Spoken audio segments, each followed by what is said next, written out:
नमस्कार दोस्तों, pass pro YouTube channel में आप सभी का स्वागत है। चलिए दोस्तों, आज 2018 का जो 9 दिसंबर 2018 को पेपर हुआ था सीटेट केंद्रीय शिक्षक पात्रता परीक्षा प्राथमिक स्तर बाल विकास शिक्षा शास्त्र। दोस्तों, उसका पहला प्रश्न है। उसके पहले मैं आपको बता दूं, अगर आप थंबनेल देखकर आए हैं तो उसका जवाब मैं परीक्षा के 2-4 दिन पहले दूंगा, क्योंकि मैं देख रहा हूँ आज लगभग हो गए 4-5 साल से बच्चे जो है लगातार 20 से 25 लाख स्टूडेंट सीटेट की परीक्षा में फेल हो रहे हैं। इसका कारण क्या है? लैंग्वेज है। लैंग्वेज जो है ना, हिंदी का लैंग्वेज, संस्कृत का लैंग्वेज, इंग्लिश का लैंग्वेज, उसी में सारा खेल है। इसका आंसर मैं आप सभी को परीक्षा के 2-4 दिन पहले दूंगा, अभी नहीं दूंगा। तो आज चलिए 2018 का जो केंद्रीय शिक्षक पात्रता परीक्षा हुआ था उसका जो है 30 प्रश्नों का संग्रह लेते हैं, उसको हल करते हैं। प्रश्न नंबर 1 है, आनुवंशिकता और पर्यावरण की भूमिका के बारे में निम्नलिखित में से कौन सा कथन सत्य है?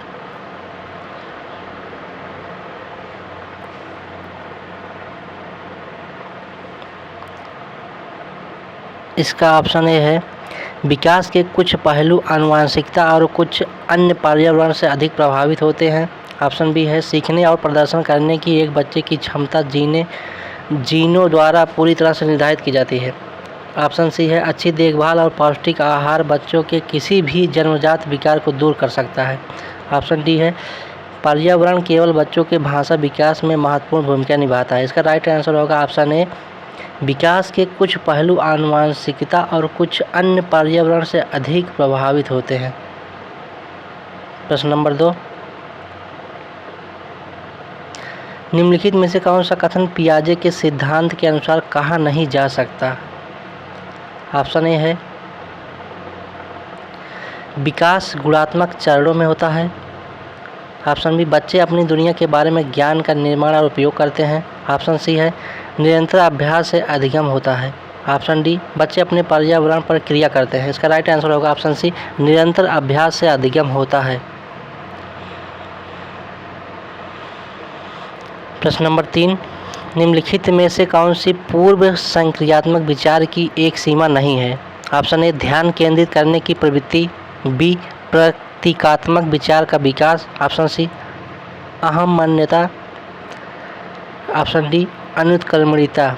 इसका राइट आंसर होगा ऑप्शन ए, नहीं, इसका राइट आंसर होगा ऑप्शन बी, प्रतीकात्मक विचार का विकास। प्रश्न नंबर 4, के अलावा निम्नलिखित कारणों से खेल युवा बच्चों के विकास में एक महत्वपूर्ण भूमिका निभाता है। ऑप्शन ए, वे अपने शरीर पर निपुणता प्राप्त करते हैं। ऑप्शन बी, यह उनकी इंद्रियों को उत्तेजित करता है। ऑप्शन सी, यह समय बिताने का एक सुखद तरीका है। ऑप्शन डी, वे नए कौशल हासिल करते हैं और सीखते हैं कि उन्हें कब उपयोग किए जाए। ऑप्शन राइट आंसर होगा ऑप्शन सी, यह समय बिताने का एक सुखद तरीका है। प्रश्न नंबर 5, निम्नलिखित में से कौन सा प्रश्न बच्चों को गंभीर रूप से सोचने के लिए आमंत्रित करता है? ऑप्शन ए, क्या आप इसका उत्तर जानते हैं? ऑप्शन बी, सही जवाब क्या है? ऑप्शन सी, क्या आप इसी तरह की स्थिति के बारे में सोच सकते हैं? ऑप्शन डी, विभिन्न तरीकों से हम इसे कैसे हल कर सकते हैं। इसका राइट आंसर होगा ऑप्शन डी, विभिन्न तरीकों से हम इसे कैसे हल कर सकते हैं। प्रश्न नंबर 6, निम्नलिखित में से कौन सा विकल्प प्रगतिशील शिक्षा का सबसे अच्छा वर्णन करता है? ऑप्शन ए, करके सीखना, परियोजना विधि, सहयोग से सीखना।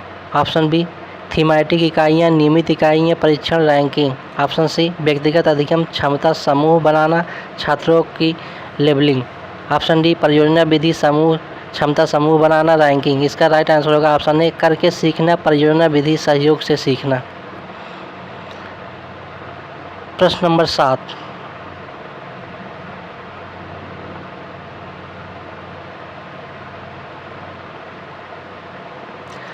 प्रगतिशील कक्षा के बारे में निम्नलिखित में से कौन सा कथन बताता है शिक्षा स्वयं ही जीवन है? ऑप्शन ए, स्कूल शिक्षा को यथासंभव लंबे समय तक जारी रखना चाहिए। ऑप्शन बी, स्कूलों की आवश्यकता नहीं है, बच्चे अपने जीवन के अनुभव से सीख सकते हैं। ऑप्शन सी है, स्कूलों में शिक्षा सामाजिक और प्राकृतिक दुनिया को प्रतिबिंबित करे। ऑप्शन डी, जीवन सच्चा शिक्षक है। इसका राइट आंसर होगा ऑप्शन सी, स्कूलों में शिक्षा सामाजिक और प्राकृतिक दुनिया को प्रतिबिंबित करे। प्रश्न नंबर 8, कोहलबर्ग के सिद्धांत के योगदान के रूप में निम्नलिखित में से किसे माना जा सकता है? पहला ऑप्शन है, उनके सिद्धांत ने संज्ञानात्मक परिपक्वता और नैतिक परिपक्वता के बीच एक सहयोग का समर्थन किया है।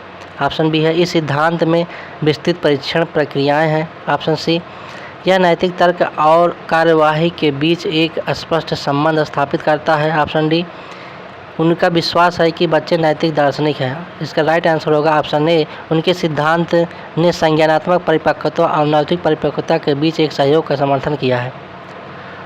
प्रश्न नंबर 9,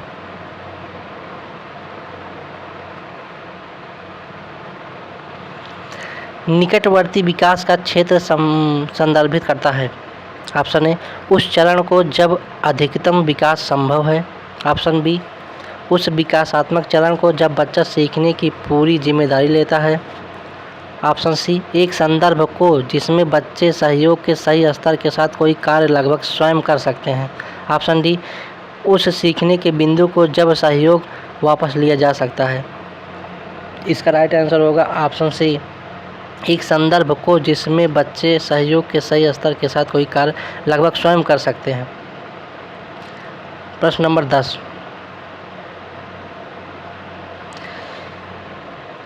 एक उभयलिंगी व्यक्तित्व। ऑप्शन ए, स्त्री लक्षणों वाले पुरुषों को संदर्भित करता है। ऑप्शन बी, आमतौर पर माने गए मर्दाना और स्त्री गुणों का समायोजन होता है। ऑप्शन सी, में दृढ़ और अहंकारी होने की आदत है। ऑप्शन डी, समाज में प्रचलित रूढ़िवादी लिंग भूमिकाओं का पालन करता है। इसका राइट आंसर होगा ऑप्शन बी, आमतौर पर माने गए मर्दाना और स्त्री गुणों का समायोजन होता है। प्रश्न नंबर 11, बच्चे को छोड़कर अन्य सभी के द्वारा लिंग भूमिकाएं ग्रहण करते हैं। ऑप्शन ए है मीडिया। ऑप्शन बी, समाजीकरण। ऑप्शन सी, संस्कृति। Option D, tuition. इसका राइट आंसर होगा ऑप्शन डी, ट्यूशन।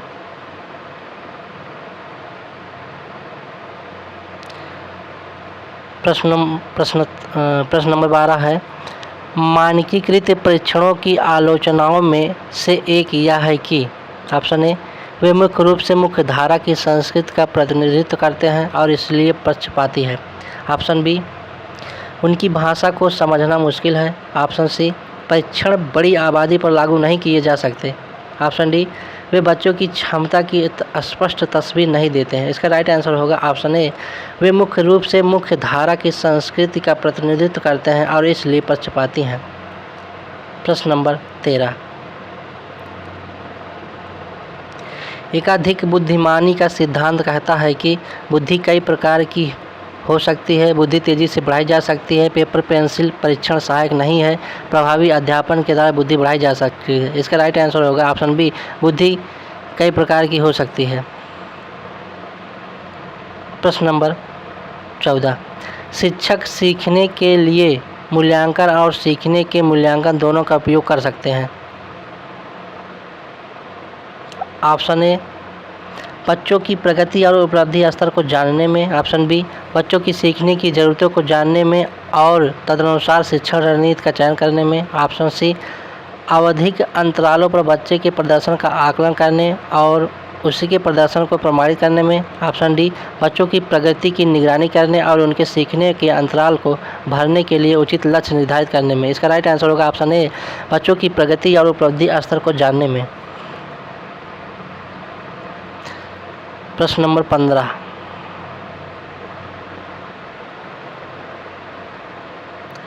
निम्नलिखित में से कौन सा सतत और व्यापक मूल्यांकन से संबंधित नहीं है। ऑप्शन ए, इसे भारत के शिक्षा के अधिकार अधिनियम द्वारा अनिवार्य किया गया है। ऑप्शन बी, यह शिक्षण अधिगम प्रक्रिया का एक अभिन्न अंग है। ऑप्शन सी, यह विभिन्न शिक्षा क्षेत्रों में बच्चों की उपलब्धि पर केंद्रित है। ऑप्शन डी, यह बच्चों को धीमे, खराब या बुद्धिमान के रूप में चिन्हित करने के लिए उपयोगी होता है। इसका राइट आंसर होगा ऑप्शन डी, या बच्चों को धीमे, खराब या बुद्धिमान के रूप में चिन्हित करने में उपयोगी होता है। प्रश्न नंबर 16, बच्चों में प्रतिभाशालीता के कारण हो सकती है।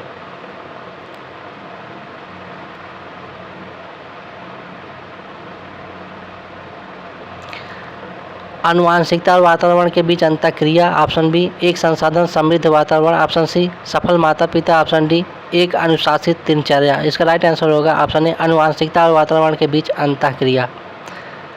प्रश्न नंबर 17,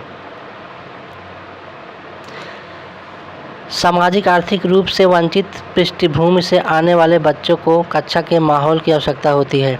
ऑप्शन ए, उन्हें अच्छा व्यवहार में सिखाता है। ऑप्शन बी, उनके सांस्कृतिक और भाषाई ज्ञान को महत्व देता है तथा उनका उपयोग करता है। ऑप्शन सी, उनकी भाषा के उपयोग को हतोत्साहित करता है ताकि वे मुख्य धारा की भाषा सीख सकें। ऑप्शन डी, बच्चों को उनकी क्षमताओं के आधार पर वर्गीकृत करता है। इसका राइट आंसर होगा ऑप्शन बी, उनके सांस्कृतिक और भाषाई ज्ञान को महत्व देता है तथा उनका उपयोग करता है। प्रश्न नंबर 18, कक्षा में सृजनात्मक और प्रतिभाशाली बच्चों के लिए आवश्यक हस्तक्षेप निर्भर करता है। ऑप्शन ए, शिक्षक द्वारा अनुकूलित और प्रेरक निर्देशन तरीकों के उपयोग पर। ऑप्शन बी, उन्हें अतिरिक्त समय दिए जाने पर। ऑप्शन सी, उनके प्रति स्नेही होने के नाते पर। ऑप्शन डी, उन्हें अन्य बच्चों को पढ़ाने की जिम्मेदारी देने पर। इसका राइट आंसर होगा ऑप्शन ए, शिक्षक द्वारा अनुकूलित और प्रेरक निर्देशक तरीकों के उपयोग पर।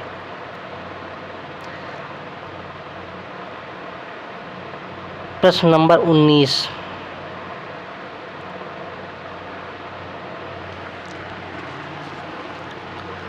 अति संवेदनशील बच्चों को सीखने में मदद करने के लिए निम्नलिखित में से कौन सा तरीका उपयुक्त तरीका नहीं है।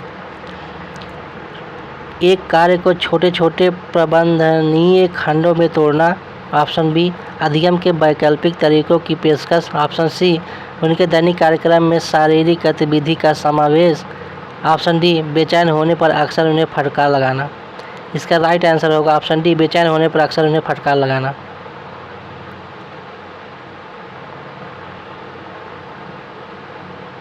प्रश्न नंबर 20, अलग अलग सोच वाले पैटर्न पर उन बच्चों की पहचान करते हैं जो ऑप्शन ए, विकलांग है। ऑप्शन बी, डिस्लेक्सिक है। ऑप्शन सी, सृजनात्मक है। ऑप्शन डी, प्रत्याशी है। इसका राइट आंसर होगा ऑप्शन सी, सृजनात्मक है। प्रश्न नंबर 21, निम्नलिखित में से कौन सा शिक्षक द्वारा कक्षा में बच्चों के लिए समस्या हल करने के तरीके का वर्णन नहीं कर सकता है। इसका ऑप्शन है किसी विशेष समस्या को हल करने के बारे में अपनी विचार प्रक्रियाओं पर चर्चा करना।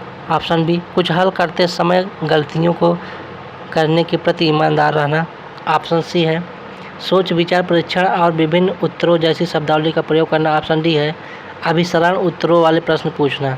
इसका राइट आंसर होगा ऑप्शन डी, अभिसरण उत्तरों वाले प्रश्न पूछना। प्रश्न नंबर 22, निम्नलिखित में से कौन सा एक संवेग है। ऑप्शन ए, स्मृति। ऑप्शन बी, डर। ऑप्शन सी, ध्यान। ऑप्शन डी, उत्तेजना। इसका राइट आंसर होगा ऑप्शन बी, डर। डर क्या है, एक संवेग है। संवेग 14 प्रकार के होते हैं जिसका वर्णन मैकडूगल ने किया है। ये संवेग डर, क्रोध, घृणा, वात्सल्य, करुणा, कामुकता, आश्चर्य, आत्महीनता, आत्माभिमान, एकाकीपन, भूख, अधिकार, प्रतिभाव, आमोद इत्यादि ये सब हैं। प्रश्न नंबर 23,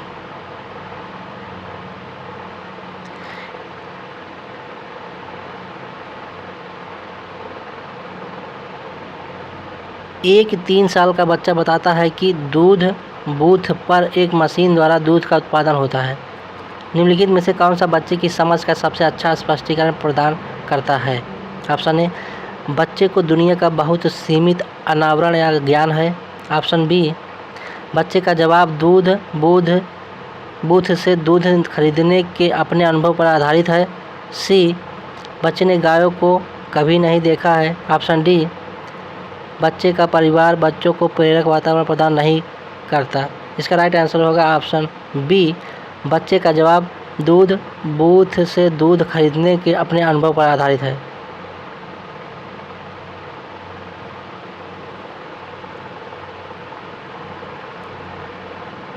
प्रश्न नंबर 24, निम्नलिखित में से कौन सा शिक्षक की भूमिका का सबसे अच्छा वर्णन करता है? ऑप्शन ए, कक्षा में शिक्षक की सबसे महत्वपूर्ण भूमिका अनुशासन को बनाए रखना। ऑप्शन बी, एक शिक्षक को निर्धारित पाठ्य पुस्तक का पालन करना चाहिए। ऑप्शन सी, पाठ्यक्रम का समय पर पूरा करने के साथ साथ दोहराने के लिए पर्याप्त समय देना महत्वपूर्ण है।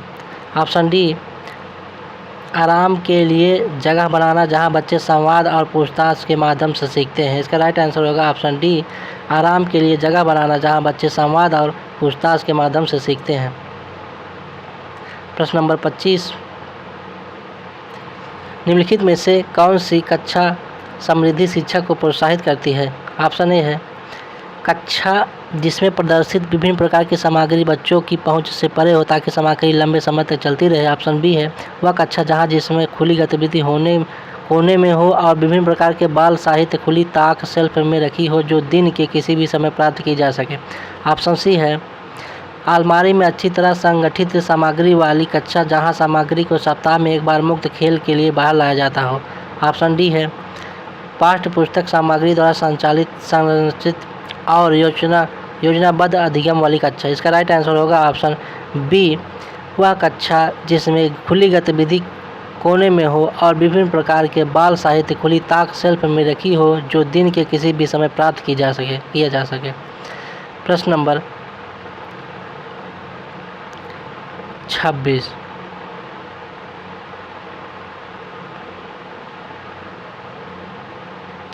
निम्नलिखित में से कौन सा कक्षा में पाठ्यपुस्तकों की भूमिका का सबसे अच्छा वर्णन करता है? ऑप्शन ए है वे कक्षा में उपलब्ध संसाधन और संदर्भ सामग्री में से एक है। ऑप्शन बी, वे एक राज्य या राष्ट्र में अधिगम में एक रूपता बनाए रखते हैं। ऑप्शन सी है वे अध्ययन के पाठ्यक्रम के बारे में शिक्षकों और माता पिता को मार्गदर्शन प्रदान करते हैं। ऑप्शन डी है वे संसाधन रहित संदर्भ में सबसे आवश्यक अधिगम संसाधन बनाते हैं। इसका राइट आंसर होगा ऑप्शन ए, वे कक्षा में उपलब्ध संसाधन और संदर्भ सामग्री में से एक है। प्रश्न नंबर 27, राष्ट्रीय पाठ्यचर्या फ्रेमवर्क 2005 ने अपनी समझ से प्राप्त की है मानवतावाद, व्यवहारवाद, रचनावाद, संज्ञानात्मक सिद्धांत। इसका राइट आंसर होगा ऑप्शन सी, रचनावाद। प्रश्न नंबर 28, कक्षा में बच्चों को प्रेरित समझा जा सकता है यदि वे अच्छी तरह से वर्दी पहने स्कूल में आते हैं, वे कक्षा में अनुशासन बनाए रखते हैं, वे सभी उपस्थिति में नियमित हैं, वे शिक्षक से स्पष्टीकरण प्राप्त करने के लिए प्रश्न पूछते हैं। इसका राइट आंसर होगा ऑप्शन डी, वे शिक्षक से स्पष्टीकरण प्राप्त करने के लिए प्रश्न पूछते हैं। प्रश्न नंबर 29, निम्नलिखित में से कौन सा बच्चों में अधिगम में सुधार करने के लिए सबसे अधिक उपयुक्त है? ऑप्शन ए है नियमित मूल्यांकन परीक्षा आयोजित की जानी चाहिए। ऑप्शन बी, शिक्षक को विभिन्न उदाहरणों और चित्रों का उपयोग करके विषय की व्याख्या करनी चाहिए। ऑप्शन सी, कक्षा में सभी प्रकार की शिक्षण सामग्री होनी चाहिए। ऑप्शन डी, शिक्षक को वास्तविक जीवन स्थितियों पर बच्चों को एक दूसरे के साथ बातचीत करने में मदद करनी चाहिए। इसका राइट आंसर होगा ऑप्शन डी, शिक्षक को वास्तविक जीवन स्थितियों पर बच्चों को एक दूसरे से बातचीत करने में मदद करनी चाहिए। प्रश्न नंबर 30, अनुशासन जो अधिगम वातावरण में एक महत्वपूर्ण भूमिका निभाता है किस तरह की मदद करता है? ऑप्शन ए, बच्चों को अपनी शिक्षा को विनियमित और मॉनिटर करने के लिए। ऑप्शन बी, चुप्पी साधे रहने के लिए। ऑप्शन सी, शिक्षकों को निर्देश देने में। ऑप्शन डी, बच्चों को उनके पाठ रट कर याद करने में। इसका राइट आंसर होगा ऑप्शन ए, बच्चों को उनकी शिक्षा को विनियमित और मॉनिटर करने के लिए। 30 प्रश्नों का संग्रह ये पूरा हुआ।